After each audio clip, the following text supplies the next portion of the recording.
the great teacher, Thang Tin Bikram, he says that all the sufferings that we see in this place called samsara are harms that the enemy self-grasping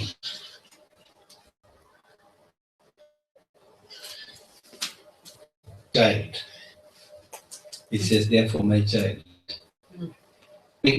every adopts to uproot this self-grasping mind.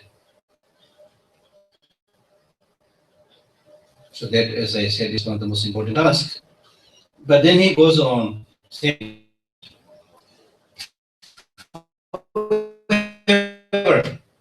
you realize this very subtle and profound meaning. It's important that you understand the very gross nature of impermanence in the nature of suffering. So there are stages by which you should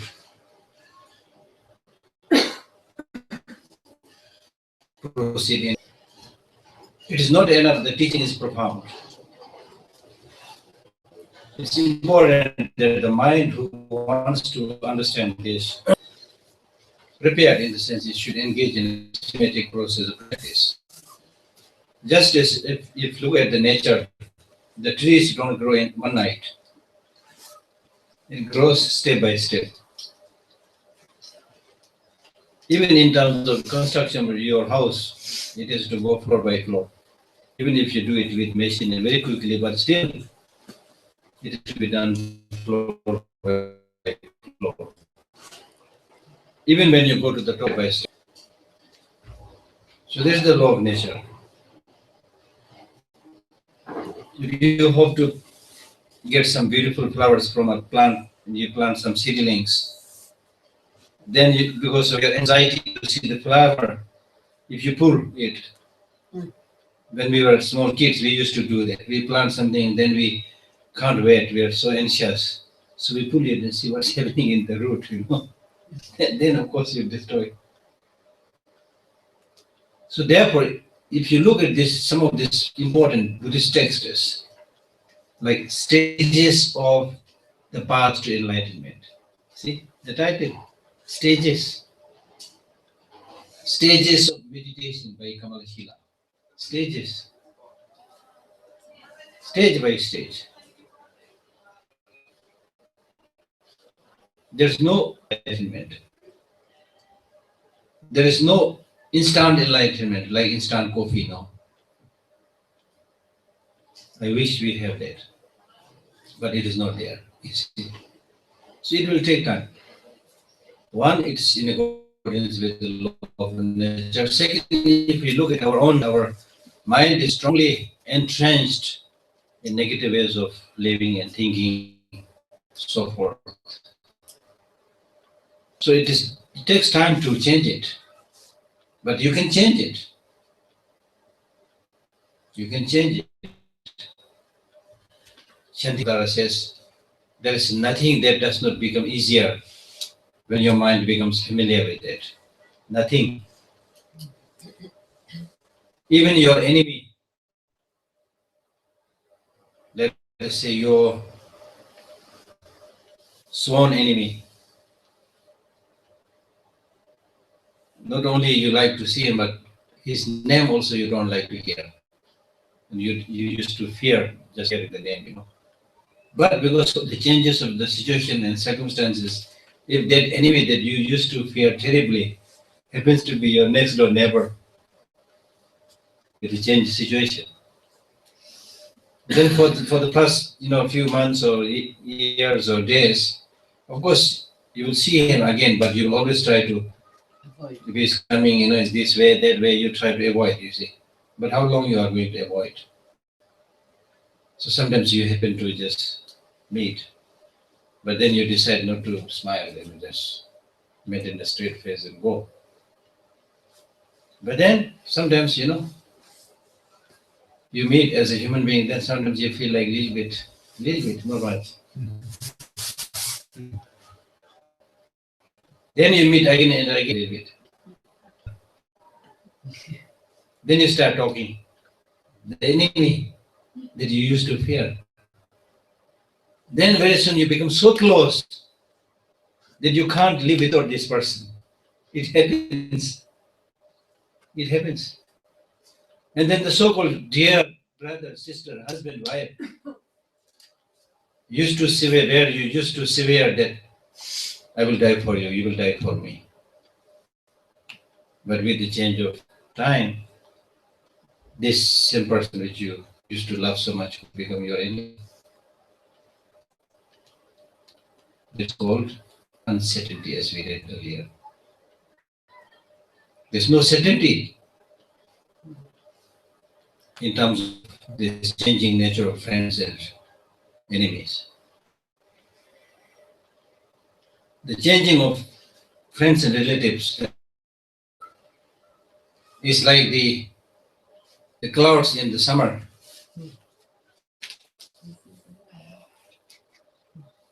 So therefore,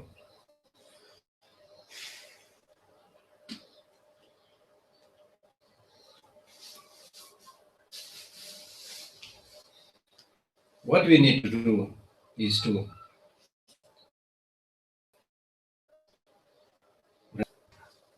of emptiness, of course. But as I was saying, that even though that emptiness is profound, but not easy to understand. So therefore, it has to be done stage by stage. That's first you have to understand. First you understand impermanent suffering and so forth. Impermanence also, there are grosser level. From the grosser level.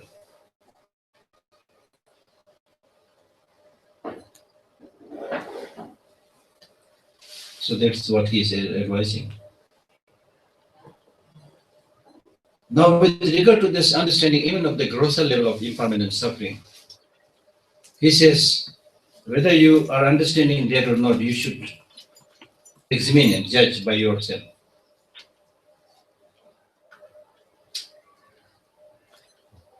We have all seen death of people.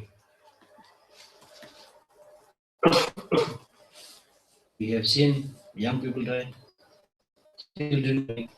We have seen old people die. With many factors, people die. And we have seen it. But have you ever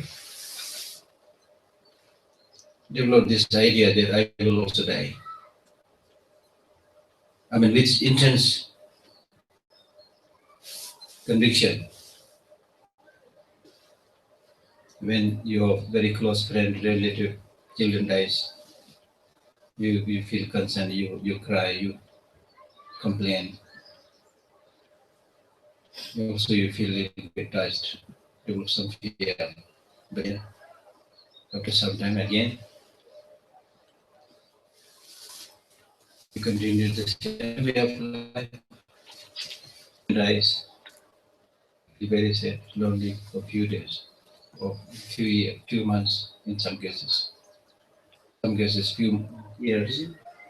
Then after that, you meet a new man,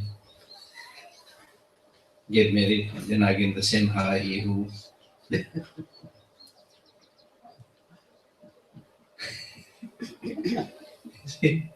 So there's our way of life, the samsaric way of life. Not learning a bit. So therefore now he's asking, so how will you understand this ugliness? How will you understand the subtle impermanence, subtle suffering? When it is difficult for you to digest the grosser level of changes which you are seeing, the death of young people, old people, which you actually see, grosser impermanence, houses collapsing, what happened in Nepal recently, earthquake. Now with television, more or less we are seeing it. Then here also, of course, on and off, you see a lot of such things. But you will not develop this thinking that I will die. So how can you, then he says, how can you then develop the higher spiritual paths? Because in order to develop the higher spiritual paths, there should be an impotence. There should be a mechanism which will encourage you to do those practices. The mechanism is, as I said, there's the realization of the impermanent suffering, so forth, through which you will make a move. And when you don't have this understanding, when all you are doing is to planning to continuously stay in the samsara, where to buy a new house, where to buy a new car, who to marry, when that is your planning, then where is your planning for liberation, for enlightenment? I mean, it's very, very apt remark. For the ordinary worldly existence, we make no lot of planning, do a lot of hard work.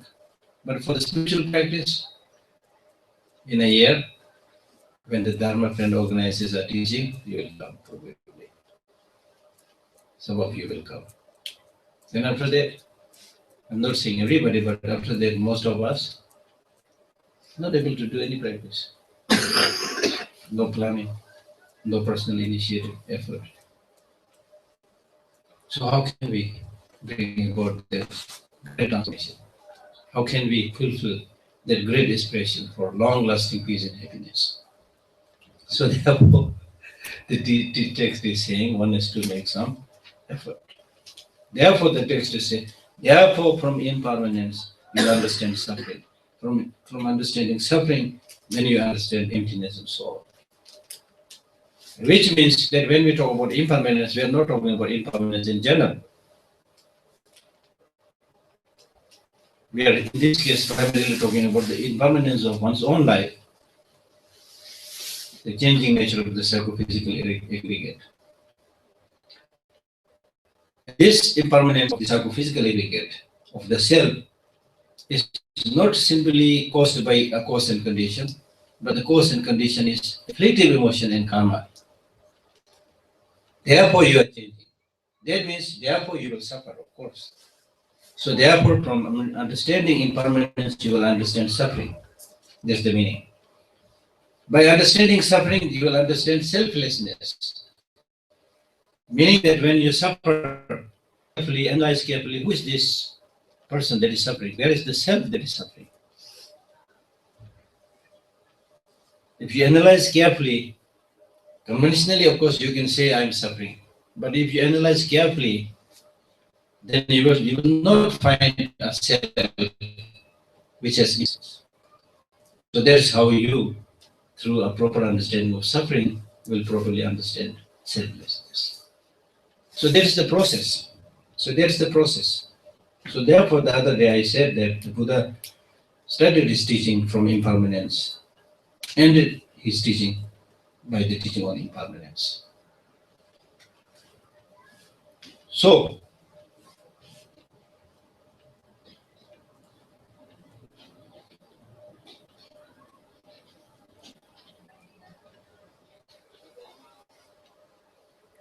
and then he says, not only, but there's a beautiful composition. Okay, let us not go too much into it.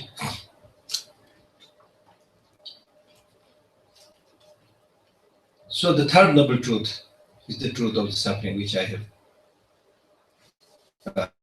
The truth of the cessation, which basically means the freedom from the bondage of this psychophysical aggregate.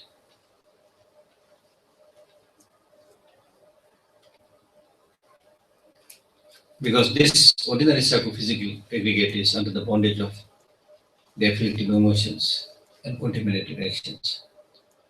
When you put an end to that afflictive emotion and the contaminated actions, then you are free from that imprisonment, that bondage.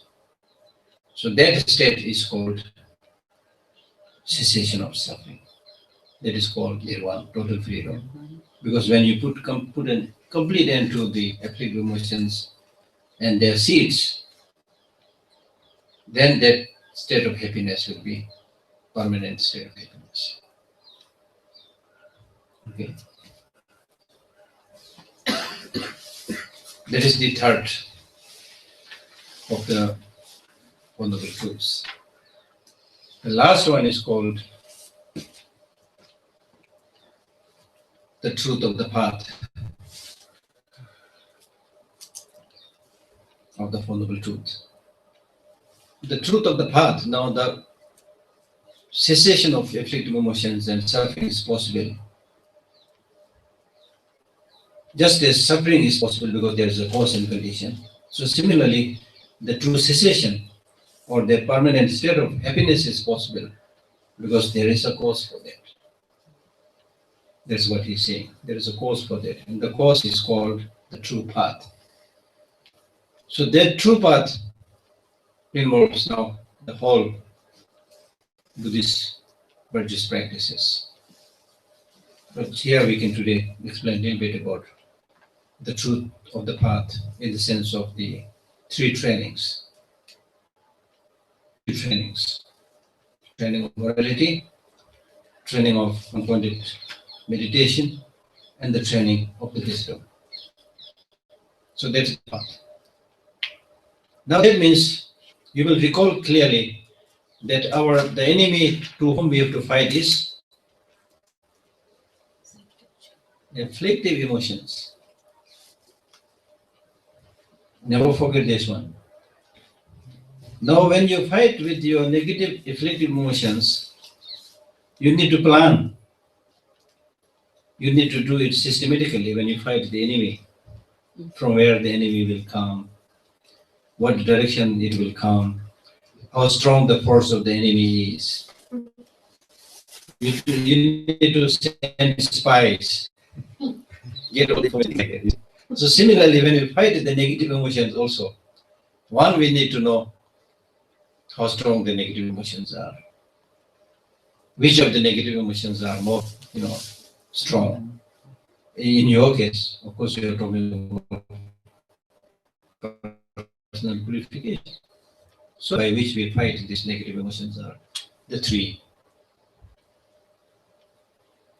morality, one-pointed meditation or concentration, and wisdom, understanding Shuddha. In other words,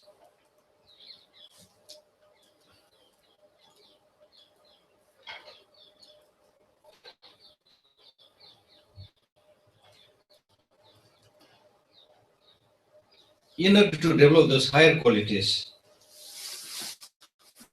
first you should try to get rid of the mental turbulences.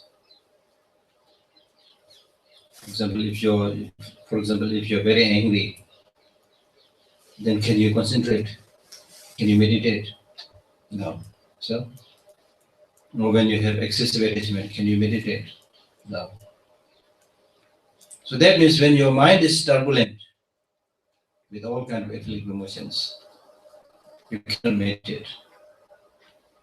Now meditate for concentration, not a holy term, not a sacred term. It is something all of us have the capacity to do. So your mind is like disturbed, agitated, you can't concentrate. So what you need to do first of all is to calm the mind. To calm the mind. Like just like the way you plant things in the field. Not anything, you need to prepare the land, make it even. If the field itself is like uneven and full of broken glasses and rocks, papers and old clothes, you can't plant any seed there. Or even if you plant, it will not grow properly. I had one Tibetan friend who went to study agriculture in Japan. So when he came back, we were one day like talking, checking. So he said, in Japan we don't have crooked turnips. Turnips, you turnip, the vegetable turnip, or radish, a radish or turnip, similar. So we don't have crooked. We have those many in India. So I said, what do you mean? It can be straight, it can be crooked, it is how it grows. No. Whether it's crooked or straight depends upon how you prepare the soil. So in Japan, they prepare it such a way that they all grow straight. Which means you save a lot of money because packing, you see. You have to pack. So they're all straight, Similarly in Japan,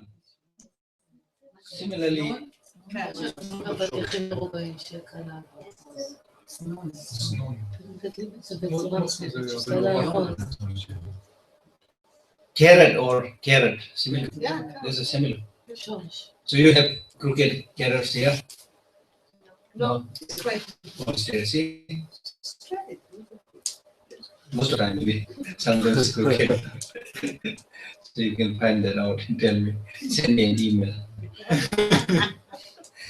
Then I also later on heard in a news, paper that the Japanese, they've started growing this watermelon square. Yeah, it's better. So it's easy to pack. Easy to pack, not round, Yeah.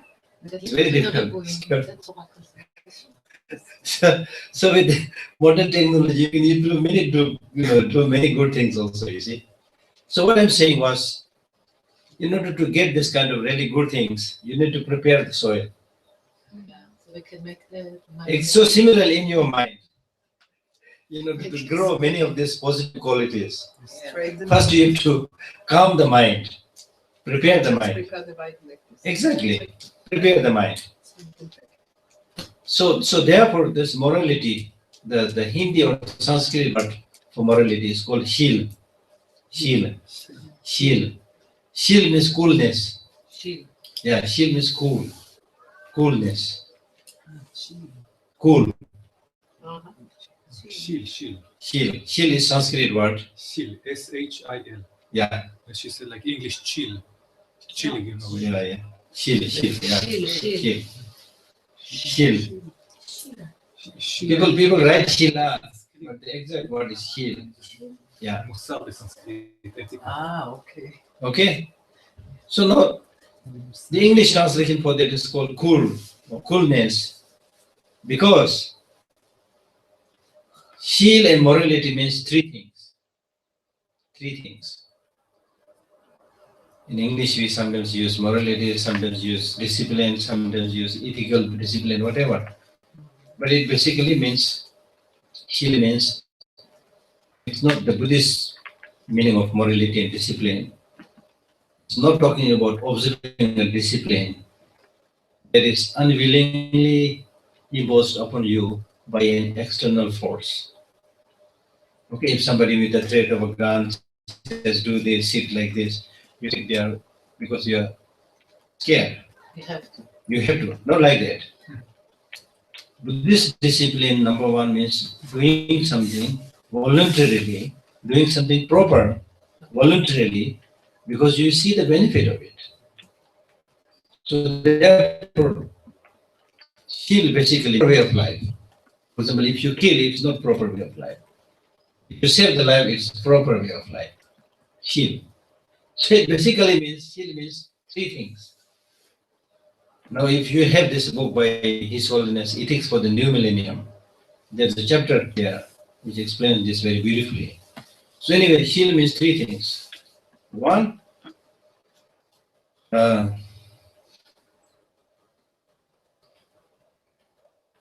morality. One, in the sense of stopping or restraining and stopping doing the bad deeds. Okay. Stopping doing bad. That's morality, number one. Okay. for your own goodness. So there is a good. Not doing anything bad, that is wonderful, good. But is that enough? No. To the good. To the good also, exactly. So the second morality is collecting the virtuous qualities. Collecting the qualities, positive qualities. So it is very good, but is that enough? Huh? Now tell me. No, the You have three. to You said live them. three. Huh? You have to live, walk your talk. Walk your talk. Yeah. Very close, but not exact. Not exact. Somebody said, I can eat through my nose.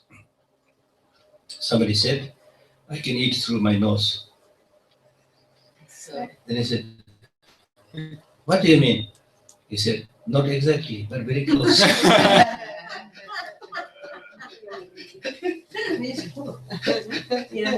So you can eat through the mouth, which is very close to the nose.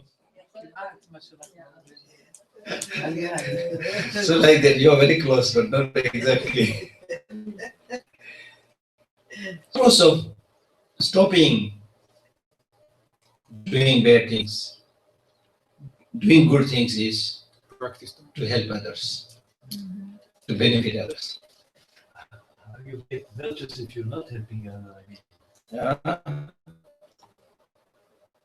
it's all the same almost, isn't it? No. like, for example, if you cultivate compassion, wisdom, and so forth, not necessarily helping others.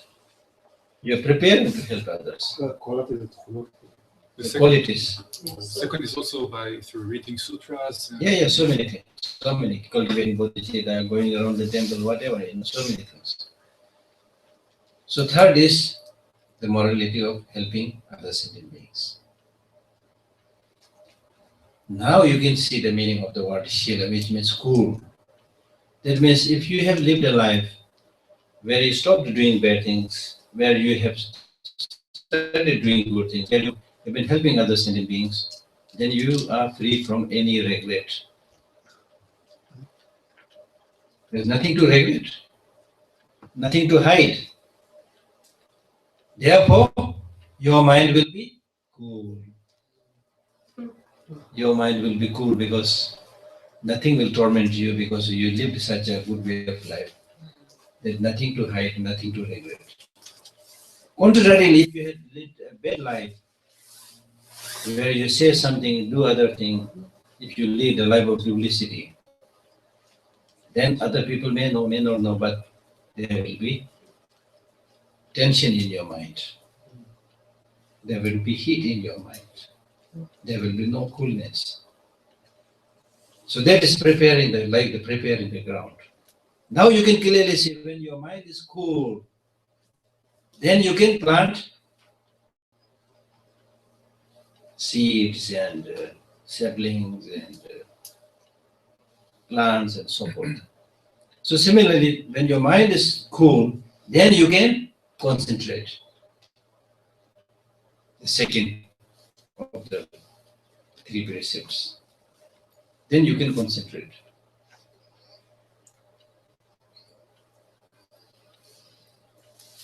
Concentration is important. Very important. Because,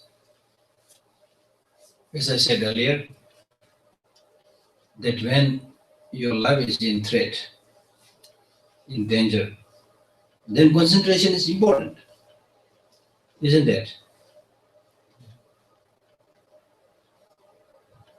So similarly, now we have spoken about so many of these difficulties, sufferings.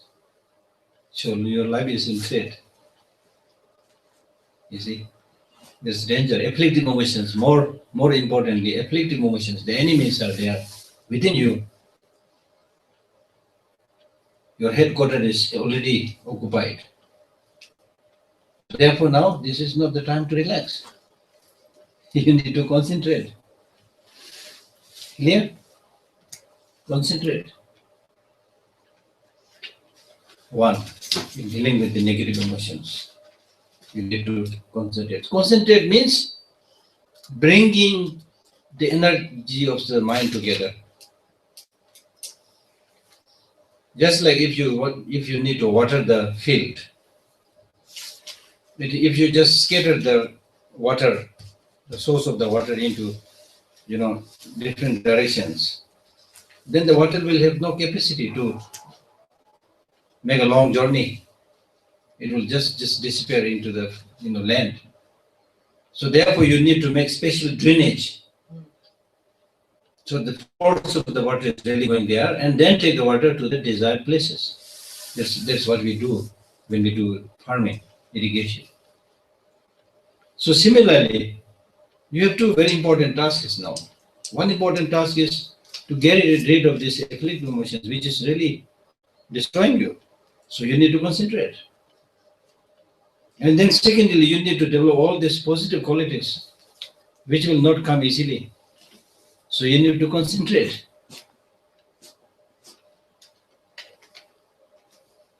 Just like the laser beam. The laser beam. If the light from the laser beam is diffused, it will have not much power.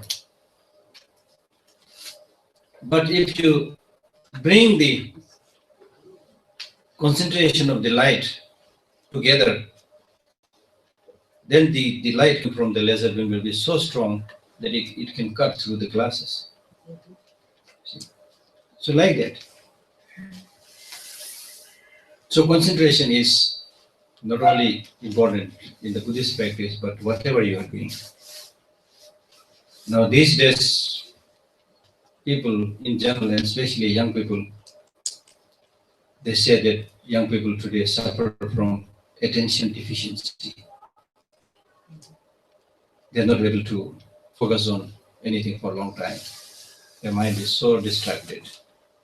And we proudly call that a distraction multitasking. So they are very good in doing so many things together, But concentration is not there. Distraction is there. Distraction.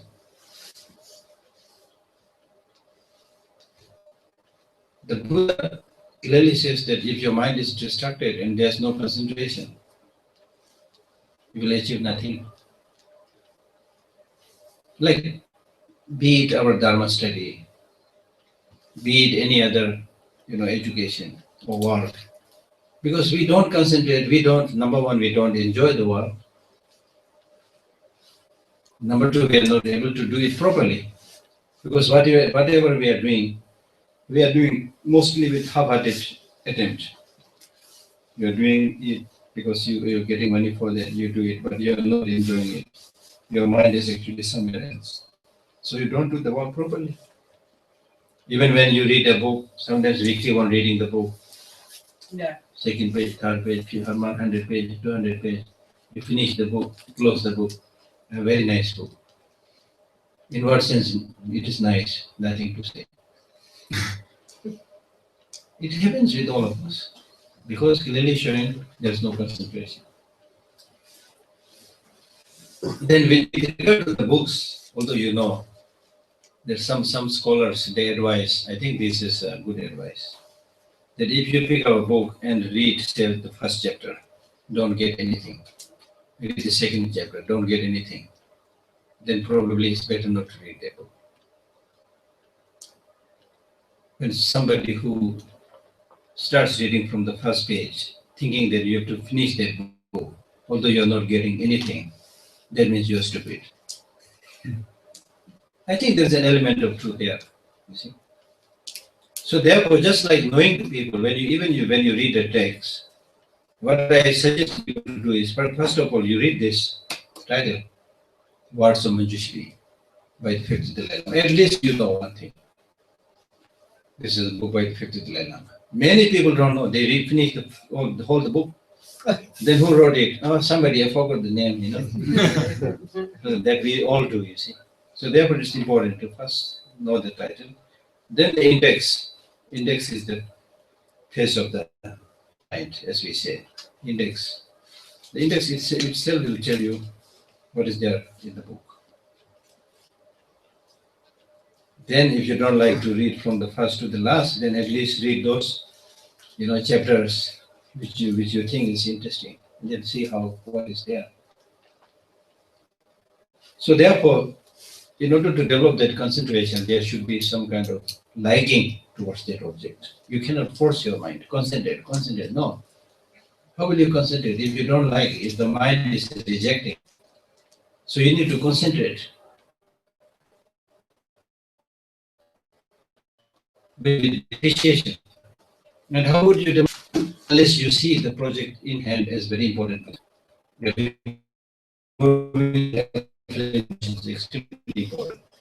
And be much better. You're going to achieve all that physical health. You're going to achieve all that mental health. People will start like more and more friends you will get. The outcome, see. Then you will realize this is a very important thing that I do. And this state of happiness that I'm going to do through this practice, I cannot buy even with money. When you have that kind of understanding, then you will do the job. Then you will do the job. Then like cultivating bodhicitta, my goodness. Once in many lifetimes. How many billions of people are here today? How many people have heard about this word bodhicitta? Forget about understanding the meaning or practicing it. Not even heard about such practice. So we are fortunate. I'm not just saying it because of it. If you think carefully, I'll tell you a story. A few years back, one of my Tibetan friends, who is a parliament, but who lives in Norway. So she one day called me, Geshe, are you in Dharamsala? I said, yes, I'm in Dharamsala. There are two young Danish, journalists who wants to come to Dharamsala and interview you during the visit. I said, okay.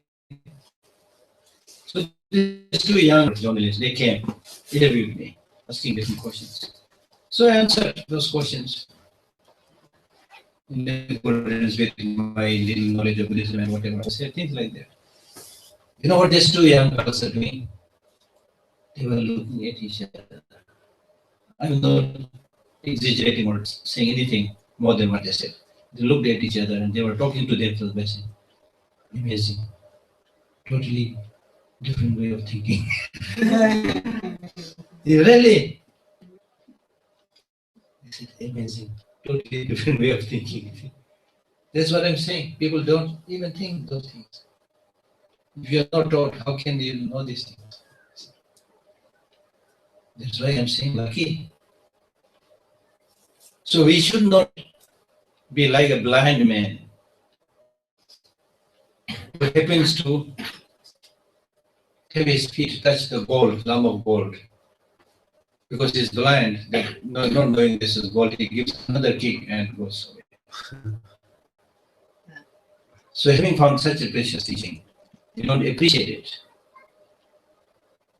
And just leave it, It happens. I've seen a number of people also like who in the beginning get very excited and come to those, teachings and practices, and then later on these people are nowhere to be seen. It happens. So it's important that one should sustain this, practice and make continuous effort. So that's why now you can see concentration is so important. For example, in the case of the shamat and Bidbot, the shamat has been translated. Actually, it is a literal translation. I think probably done by Professor. So he translated shamat as calm abiding. It is actually word by word literal translation of the Tibetan word. Shine. The Tibetan word is shine. Shine. Shine. Shine. Shamat. Shine.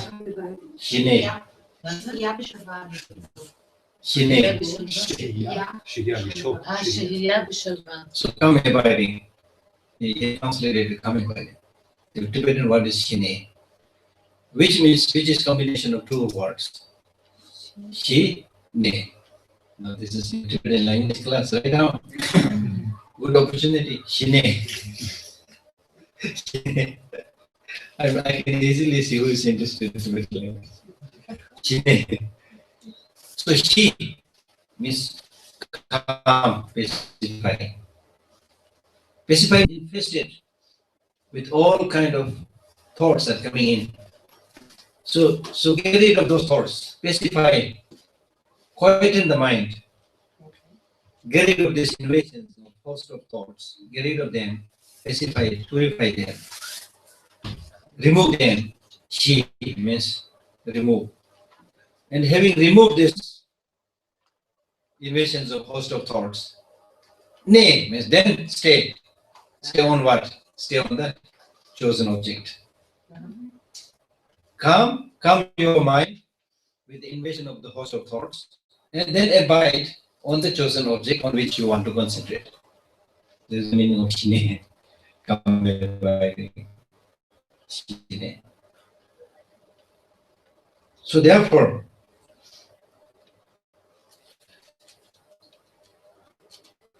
you can now clearly see how important concentration is. However,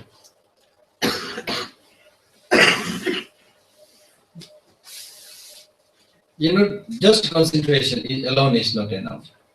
You also need to have wisdom. Now, in the case of this practice of one-pointed concentration, what you need to know is, when we talk about meditation, you need to know two things. One-pointed meditation, second, analytical meditation. So one-pointed meditation, as I was explaining, is concentration. Analytical meditation is the wisdom, where you analyze the different features of the object, the good qualities, the bad, and so forth. Now, out of the two, when you do that one-pointed meditation, I'm sure you are quite familiar with that, because you do a lot of meditation, or some meditation. So what you need to do is, first of all, choose an object. So normally, if you're Buddhist, then we encourage that you have the Buddha's image as the focal point. Okay? So first you study or the real image, whatever. You look at it carefully. Then without looking at the image, try to get a mental image, which is sometimes called reflection. Mental image of the picture. The image should be nicely done by a good sculptor or painter. Otherwise, you will feel uncomfortable with the appropriate nose or things like that. Or lopsided head or whatever. So choose a good, nicely done image or painting and look at it properly, and then try to get a mental picture. And then when you meditate not on the image that your eye has seen and your eye is looking, but the mental picture of that image. The mental picture of that image. Why? Z. In schools, we teach each other X, Y, Z. Somebody says Y, then we say Z. So I don't know why. One reason maybe because it has to be with you all the time, as much as possible. Even in the cases when you don't have the physical image, you are able to meditate. It has to come in your mind, I think. So the mental thing that you take, it's the same thing all the time that you meditate? Now listen, I'm explaining. Wait a few minutes. Okay. So, that mental image, when you do the meditation, the text is this. You should imagine that image at a distance where your full-length prostration can touch. About that distance, not too close, not too far away. If you do a full-length prostration, around that distance, imagine the image. Not too high like that, so that you feel like looking up. Not too low on the ground, but to the level of your mid eyebrow. To the level of your mid eyebrow. Then when you look at that mental image, now when you actually meditate, don't that image was a support as a help. But when you actually meditate, don't see that image as just an image, but imagine this as real Buddha, alive, smiling, radiating with light, real person. And also that image that you're imagining should not be too small or not too big, but slightly small, not so light that it is carried away by wind, a little bit heavy, and a little bit small. Not too small, but a little bit small. Too small, you may not be able to focus on it. Too big, also difficult. A little bit small and having a little bit weight and full of radiance and light. So now you let your mind remember only that, nothing else. Now the interesting thing. Now let us do this meditation and see what happens. Okay, 1 minute. So right now, if you have a Buddha's image, do that. Otherwise, whatever picture you think you can visualize, do that and see what does the mind do. Okay.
Okay.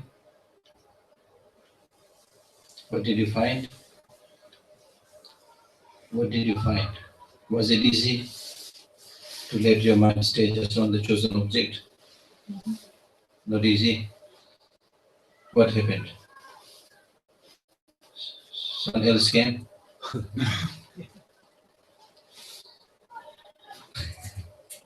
The sixth Dalai Lama said,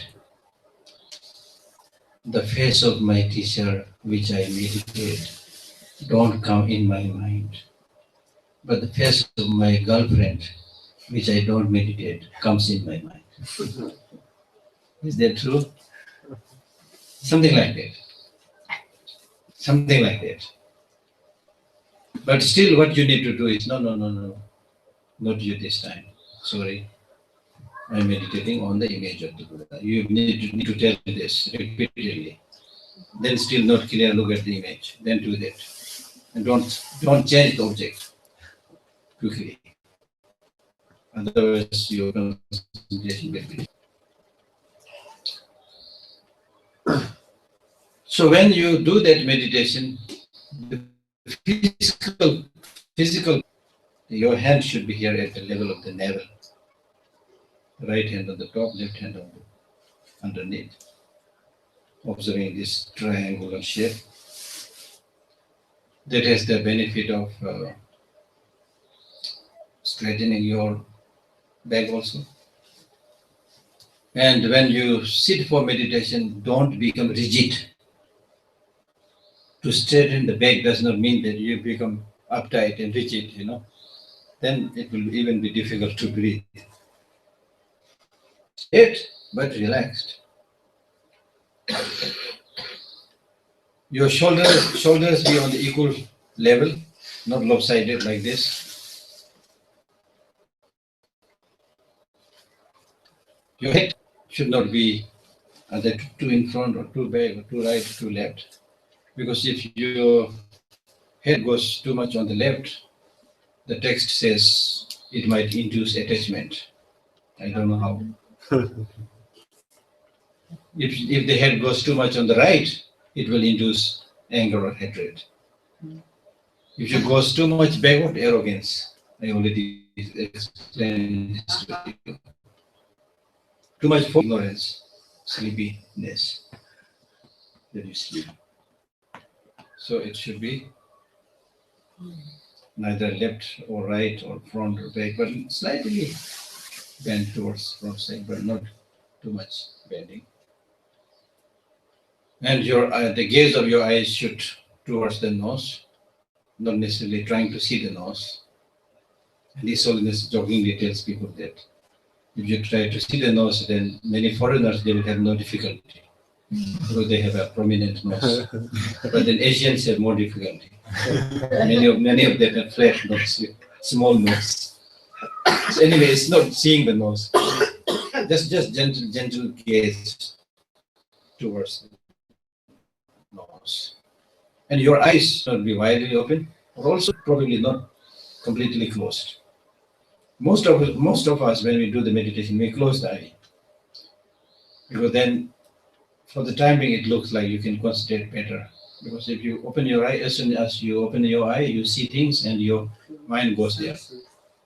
But in that case, my theory is that in that case, you need to close your ear also. You see? Close your nose also. Then you have to close, the touch and so many things, So the recommended suggestion is that don't completely close it. And while the eye is still open, and still something is there in front of the eye, still make sure that your mind is not going after the eye, but rather the mind gains its own control of being able to reflect on that mental image that you have chosen. If you are able to do that, then you are achieving real success.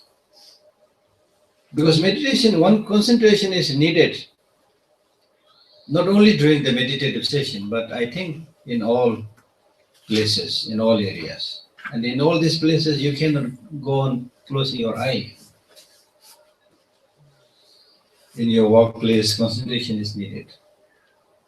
But you cannot close your eye there. Even when you climb upstairs, you need concentration. Okay? But if you close your eye, you will have accidents. So therefore, and the legs, of course, cross-leg posture. And then your tongue touching the upper palate, so that saliva do not fall during your meditation. And also so that you do not get thirsty when you sit for a long meditation. But in the initial stage, that the Buddhist texts and teachers say that the meditation should be short and of good quality. Because in the beginning, if you force yourself too much, then next time you will not feel like sitting. If you see the meditation sitting, you feel like vomiting. So therefore, you should judge and see clearly the duration and session of your meditation. It should be not too long. And slowly, if you're getting used to that meditation, then you can prolong the session. Okay? So now when you in this way, having observed this posture, when you try to meditate on that chosen object, either the mind will be distracted,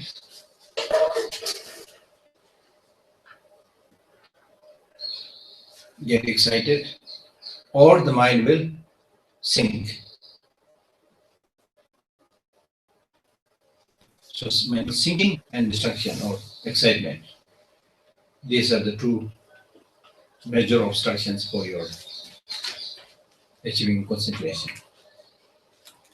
If your mental excitement means as soon as you try to visualize that image, the mind is very soon forgets that image and starts thinking about the time when you had a picnic, when you had fun, when you met some of your friends. So people might think that he's doing meditation, but you are picnicking. You're having fun and going around in the marketplace.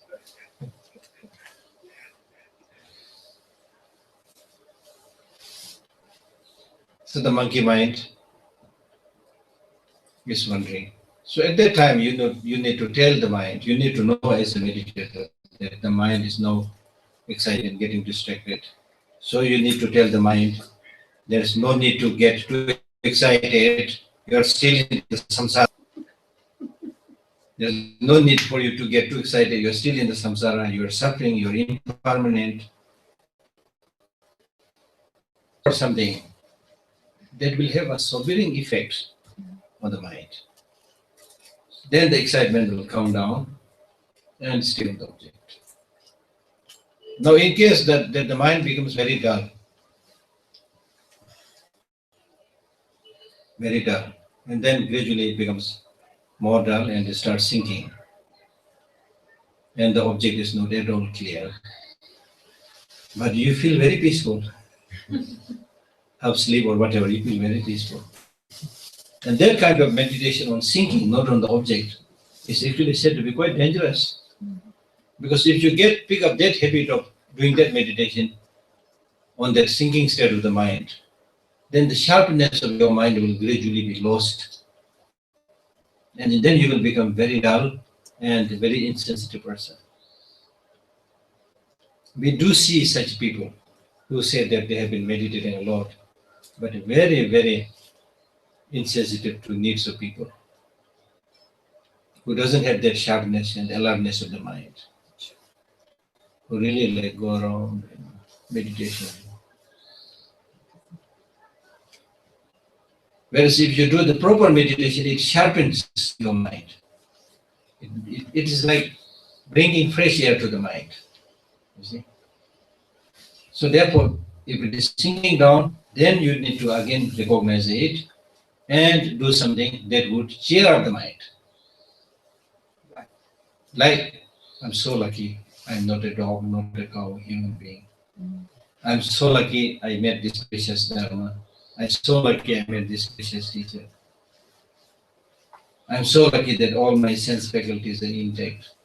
So think about these things so that there will be some upliftment of the sinking mind. Make the mind stay on the object. So the most important thing is to see whether that your mind is on the object or not by seeing that the mind is stable and the object's clarity is also there in the mind. The mind is stable and the object appears clearly to the mind. When it is there, then don't worry about uplifting it or bringing down the energy of the mind. Just let your mind stay there.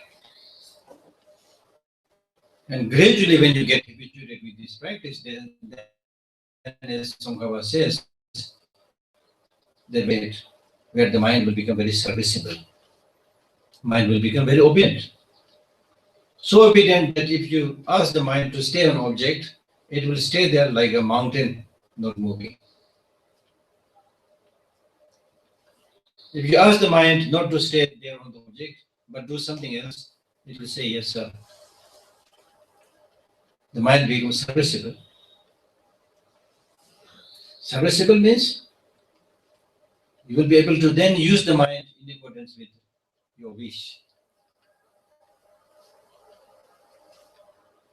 However, as I said earlier, one-pointed meditation, mind, however great it is, not enough. The Buddha at his time learned from many teachers the practice of one-pointed meditation. This one-pointed meditation is not unique to Buddhist practice. Many schools at that time, they used to do that practice. So Buddha learned from many existing great teachers about the process of one-pointed concentration, through which it was also possible for him to reach many higher levels.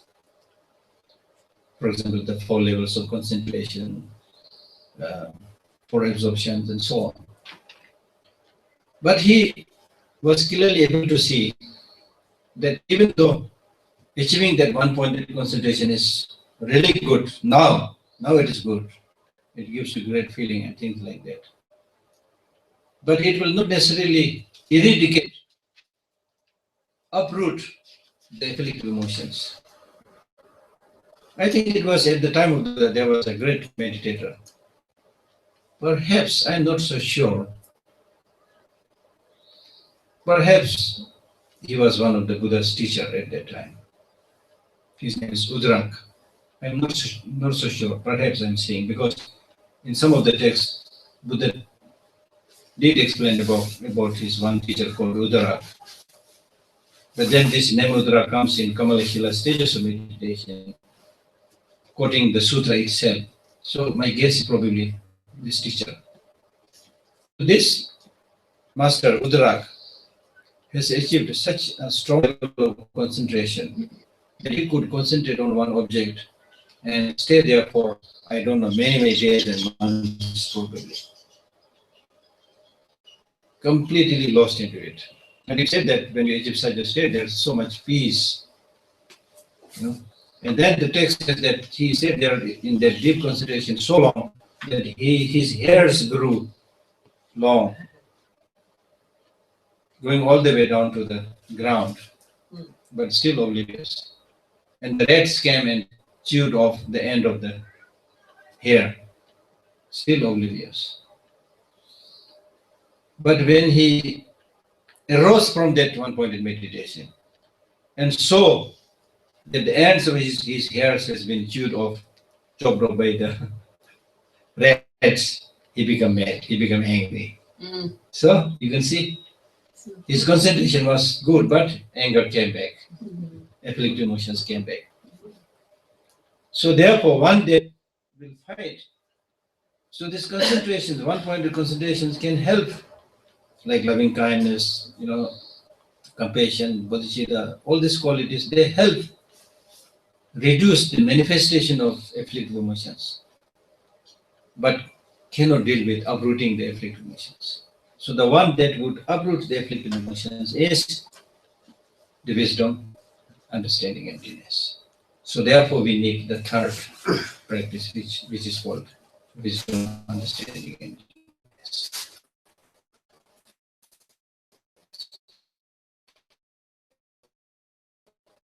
About which my teacher used to explain these 3 trainings with example by saying that if somebody wants to cut a tree, then the person's overall health should be quite good. Physical health should be good, strong enough. Otherwise, he cannot cut the tree. So morality is like that. Morality is like that. Morality is the foundation for cultivating all qualities. So it is just like the overall health of the person who wants to cut the tree. Now, even if his overall health is good, but the hand that will pick up the axe, if that hand unfortunately is diseased and sick and very slender and thin and has not much power, then again you cannot cut the tree. Your overall health is good, but the hand is weak. This hand which is going to lift the axe is weak. So then you cannot, even if you try to hit, you will sometimes hit up, sometimes hit down. you will not be able to cut, or it will take a long time to cut the tree. So therefore, the hand should also be strong.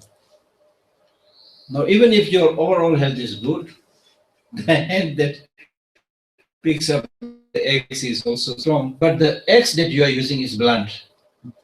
Then doesn't really matter how many times you hit, it will be very difficult to cut the tree. So therefore, the axe which you are directly used in directly hitting the tree has to be sharp. Then you can easily cut that tree. So similarly, wisdom is like that sharp axe, which directly acts against the afflictive emotions. And the strong hand is concentration, where you are able to hit at one place, not just up, down like that. So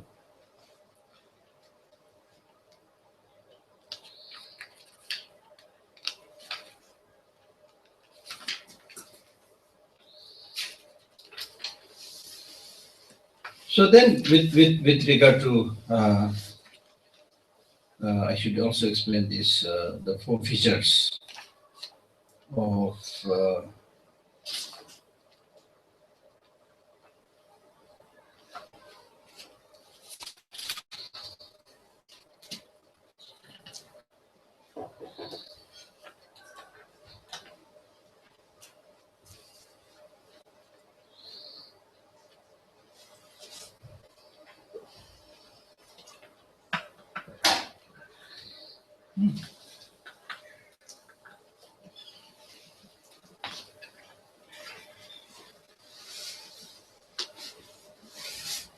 in the case of the four features of the true cessation. The four features are cessation, okay, cessation. First is cessation, second is peace, third is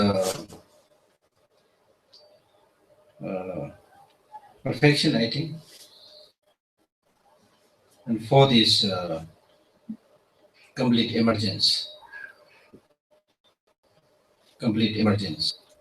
So that means the true cessation. Cessation is called cessation because it is a state of having separated the sufferings. Sufferings have ceased. So therefore, it's called cessation. Or peaceful, because it is a state of separation or of afflictive emotions. If you have eliminated afflictive emotions, then you are in peace. It's called perfect because it is liberation. Liberation which is beneficial, which brings well-being and benefit. And it's called total definite emergence because from there now there will be no falling back. You have definitely came out from the samsara. Definite emergence. So that way you can understand also the meaning of true cessation. In the case of the path, for example, the wisdom that directly realizes selflessness, it also has four features. The first feature is that it comes in the aspect of the path, because it's a path to liberation. So therefore it is called path to liberation, path to nirvana. It's called proper aspect, or suitable aspect. It's called suitable and proper because it is the direct antidote to afflictive emotions, which is very proper, which is logical or reasonable. It is called achievement. It's called achievement because it's a wisdom that sees the ultimate nature of the mind. It's called definite emergence.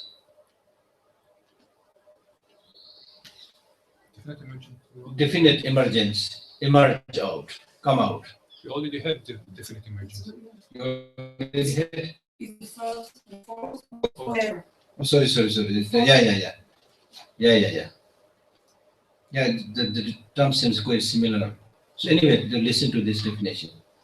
This is called definite emergence because it is They are state. only emergent. First one is only emergent. Yes. I know, but they're both are quite similar. Both are quite similar because in the case of the true cessation, it is called definite emergence because there will be no falling back again. You've achieved the ultimate cessation. In the case of the path, it's called uh, how should I use it as part? One that it is something like one that will make you definitely emerge out, something like that. It's the path, because this path will act as an antidote, so that you will reach that level.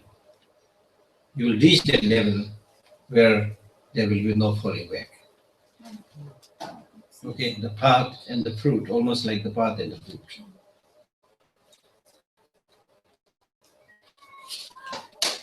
Now, why this text is they explain these four features.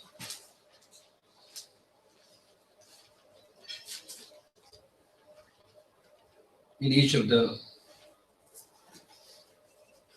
Four Noble Truths.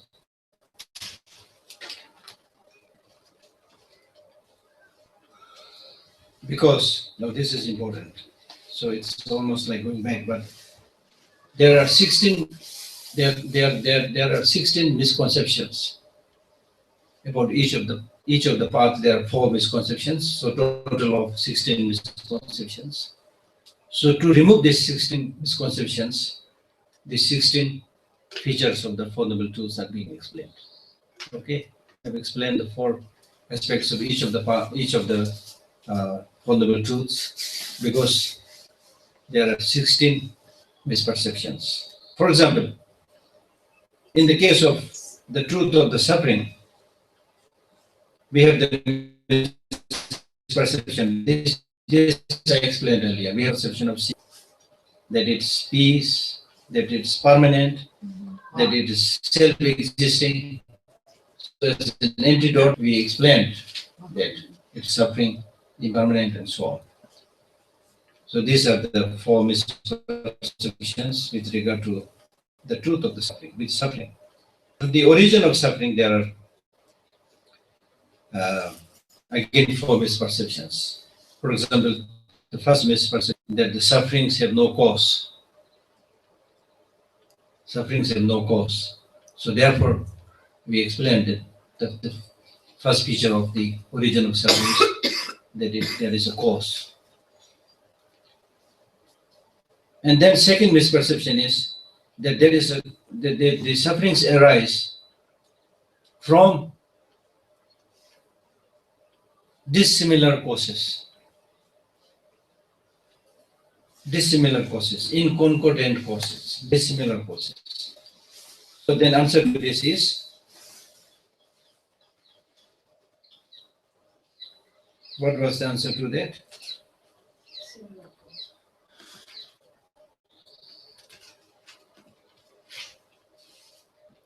intense burden? No, Sacrifice. thorough origination. Yeah, thorough origination.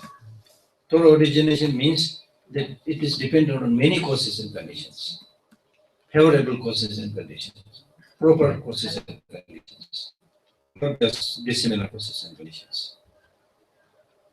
Right? Then with the third, that they are produced by just one cause.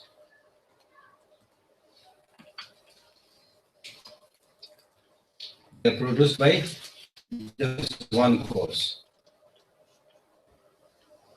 So answer to this is, they are produced Intense. intensely, thoroughly, by depending on many causes and conditions. Then the next, that they are caused by a creator like Ishvara, creating everything, and then everything came into being, according to the planning of a creator God. So this is answered by saying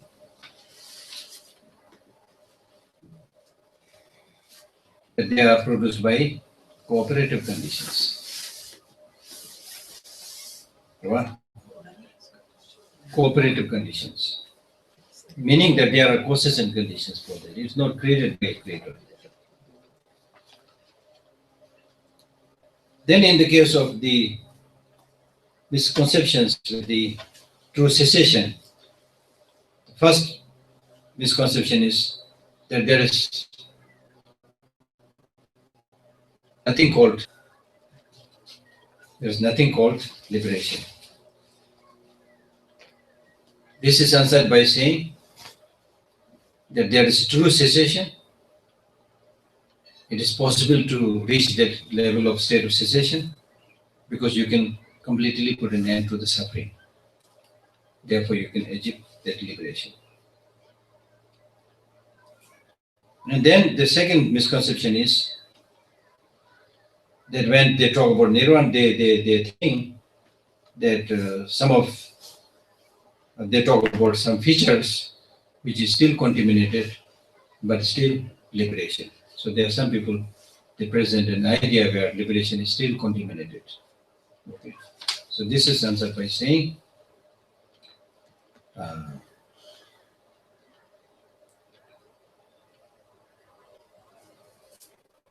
it is not contaminated because it is peaceful. Because it is a state of having thoroughly removed afflictive emotions.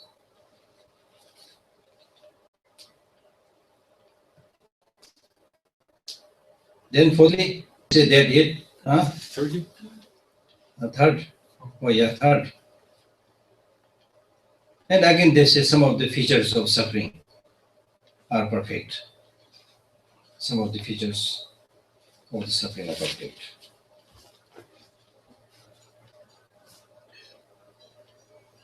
So this is answered by saying that it is perfect in the sense that once you achieve liberation, there will be total peace and happiness. what is the wrong view? Wrong view. The third wrong view that is negated through the third aspect. Wrong view is that some features, some qualities, having suffering are seen as perfect and liberation.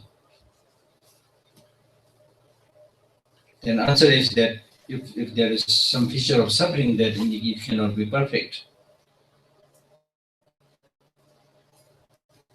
Feature is definite emergence, as we discussed earlier. That means once you achieve the liberation back. But the misconception is that they say that you can put an end to the suffering, but after some time you will fall back. Then the four features, misperceptions with the path is that there's nothing called a path which will lead to liberation. There's no path which will lead to liberation. So this is countered by saying that yes, there is a path. The path is wisdom, realizing emptiness.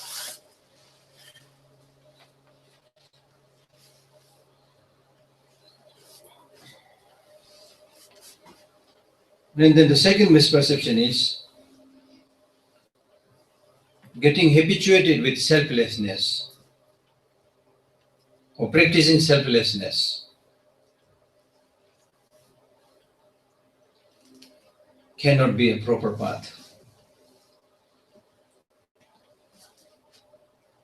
It is not proper to accept the practice of selflessness as the path.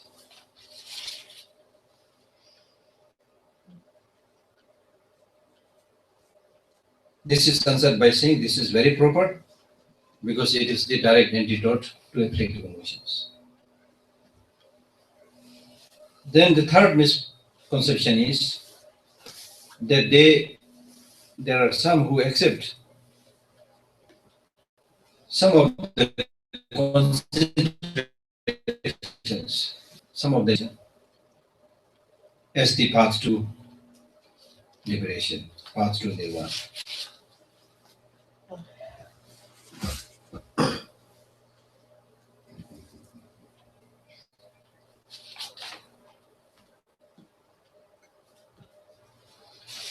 Now this answer I don't know very well. Because the text says that it has the aspect of establishment or practice, because it is a wisdom that directly sees the ultimate nature of the mind. So this is properly saying that just by some kind of concentration you cannot achieve liberation, but you can achieve achievement. The third feature is achievement. You can achieve that by cultivating a wisdom that directly sees the very nature of the mind. So not just different levels of concentration.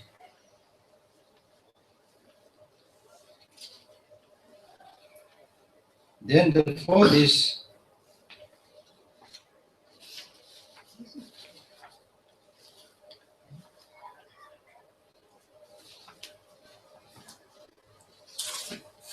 the fourth misconception is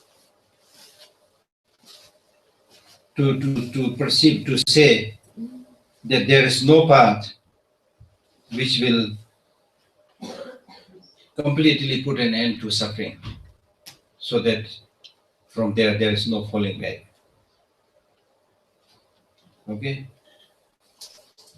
So this is answered by saying that yes, there is a path which will lead you to the achievement of that definite emergence. Because it is the antidote. The wisdom understanding, the ultimate nature of the mind is the antidote. So therefore there is a path which will put a complete end to the suffering.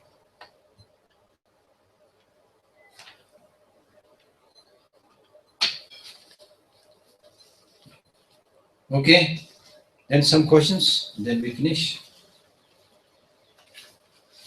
If you have some. Yes, What is the difference between the definite emergence that is required as a precondition to enter the path?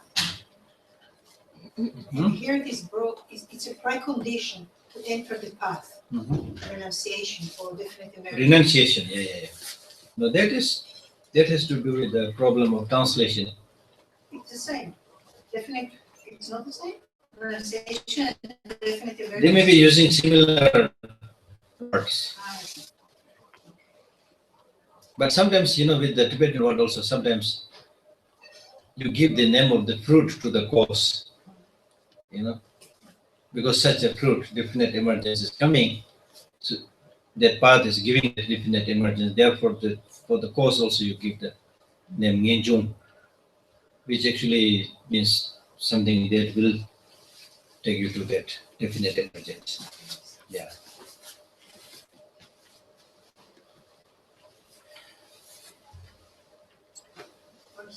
Yes. You taught us about getting rid of the fleeting emotions. And I have a question. Hmm. Jetson Kappa in Lounge says that first you have to get rid of the emotion. Now, my common sense would say that since it's difficult to get rid of the most difficult emotion, start with the not so difficult. And also, along the path, first you acquire intellectual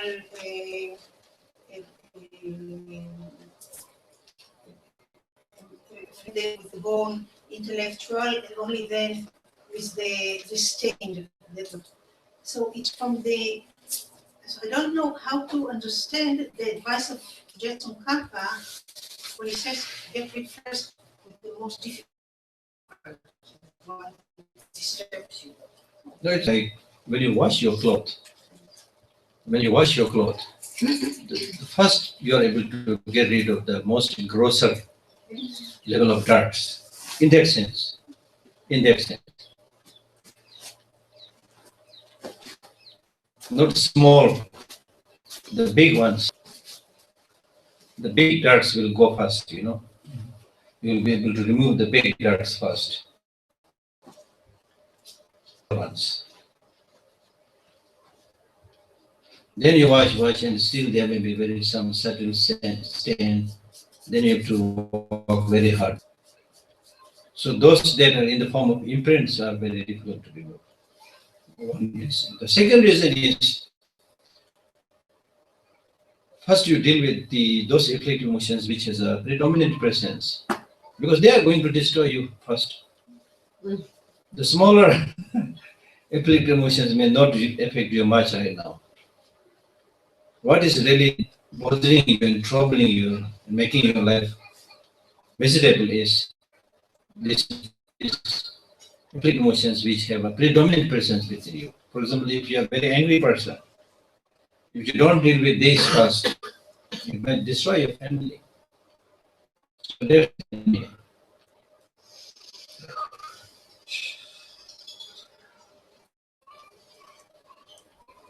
So big afflictive emotion basically means the grosser. The grosser, if you say the same thing, those afflictive emotions which are easy to notice.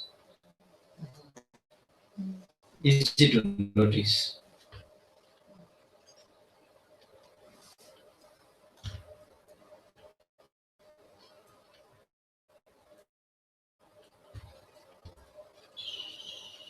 No questions? How come you have no questions? The speechless.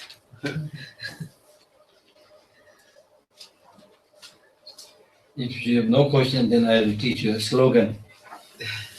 Slogan.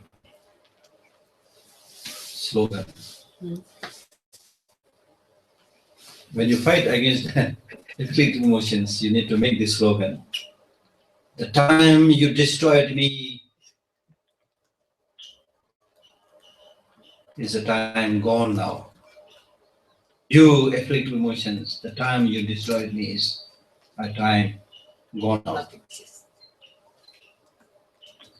You destroyed me because at that time I did not have the knowledge. Now I know who you are. Where are you going to hide? And how are you going to cheat me? In whatever way you come, I will catch hold of you. I know you, as I said earlier, just like being able to recognize the face of a person among a huge crowd. So now I know you, anger. In whatever form you will come, I will catch you. I know you, attachment. In whatever form you will come, I will catch you. Now you cannot cheat me. Now you cannot fool me. That is the slogan. Amen. Huh? Good Amen. slogan? It's a good. Yeah. I remember I had a question that I thought of at home. Yeah. Maras. For Maras. Why are they put like this to the set, right? Yeah. The- Yeah, afflictive emotion. Yeah. But it's not only the emotion, Yeah. it's also the body. Yeah, yeah, yeah. It's a way to put the second truth like this is the Second truth, yeah, it may, while you explain the afflictive emotion, you can explain that. But basically here, these four are called evil forces. Evil forces, not in the sense of being a person, but in the sense of being very obstructive. Very obstructive. Anybody that harms you, you call that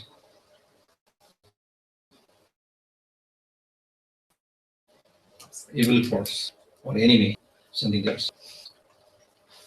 evil force is not necessarily, but the force. Why do you inflict emotions evil force? Because they are obstructing your progress, your peace, your happiness. So therefore, afflictive emotion is an evil force, which we all now have discussed in detail. Then the death is an evil force because it shortens your life. Then the psychophysical aggregate, as I said earlier, is an evil force. In the course of this psychophysical, the state of this psychophysical aggregate, that you are not able to do many things which you want to do because there is a limitation. It's restricting you in that sense. Okay. Then the fourth is called the son of the mother or something.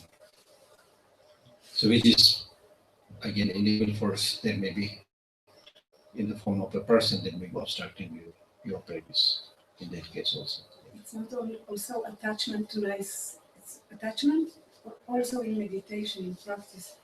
The Vakuta, right? The son of the Mara. Mm.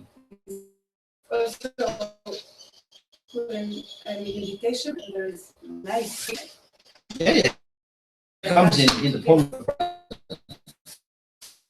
like when Buddha was meditating, it's almost achieving light that got very disturbed and Jali tried at one point they came as very sinking and sinking to distract him. But could not place it. And they forces, armies and weapons and so forth to throwing the weapons at him and so forth. That also he could. So basically, like again, we are saying that three poisons. I Yes. have a question about terminology. Yeah. The Four Noble Truths. Yeah. Does the word noble refers to the truth or No. the perceivers? Perceiver. Noble refers to Arya, not only ordinary people. The noble refers to Arya, one who has achieved the path of seeing. Because these four noble truths are truths. Because the Aryas have seen this, those who have achieved the path of seeing, they are able to see this truth as it is. Not ordinary people. We can just say four noble truths, but we are not so sure how true it is. But the Aryas are able to see this truth. Therefore, it's called for Arya truths, for noble truths.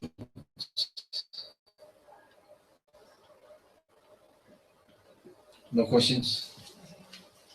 No observations? No remarks? Thank you a lot. You need to absorb. You need to absorb. So we got there.